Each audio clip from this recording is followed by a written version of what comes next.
Okay, so some of the keys to resume writing, federal resume writing, are the same for those of you that were in my last session as private sector, but then there are some that are going to be very different. Certainly know your audience, and that is really important.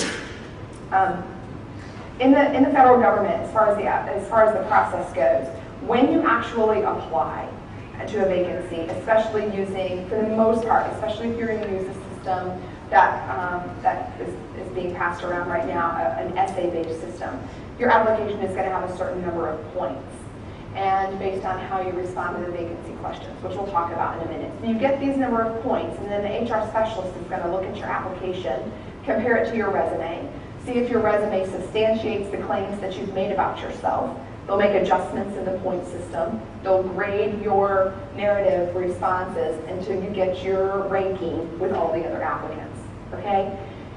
A hiring official or cannot call the HR specialist and say, you know, I know Sally Smith, a friend of so-and-so, I'd really like to see her application pushed forward. It doesn't happen. The HR specialist is the gatekeeper. A hiring official cannot hire someone that has not gone through that process to be referred. And so knowing your audience in the federal government is even more important than in the private sector, because you have to remember that the HR specialist is looking for to qualify you for specialized experience and or education, so your resume has to address it most definitely as it's outlined in the vacancy announcement.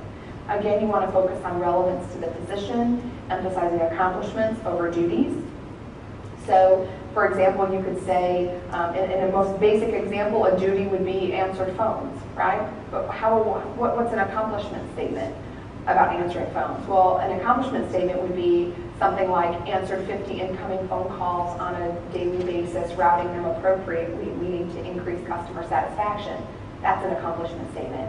So you've got to move beyond your duties to demonstrate your actual accomplishments. Federal resumes may be 5 to 8 pages. I'm just now realizing in my last session I didn't say private sector resumes are really typically 1 page unless you have extensive experience, and then maybe 2. So in the private sector, you're constricting, and in the federal government, you are expanding. You can say more about that. Your bullet points can be multiple sentences. You can have paragraphs about specific accomplishments. You can even use first-person pronouns, although I don't recommend it as a general rule. You can say I, me, and my in a federal resume. You've got 16,000 characters for most systems. Some are 14,000. But anyway, I mean, that's a ton. That's 5 to 8 pages. Most of you aren't going to have anything to be able to fill up 5 to 8 pages, but eventually you will. And if you're applying for federal government positions, you need to, in order to be qualifying for positions, you need to give detail on your resumes to support your answers.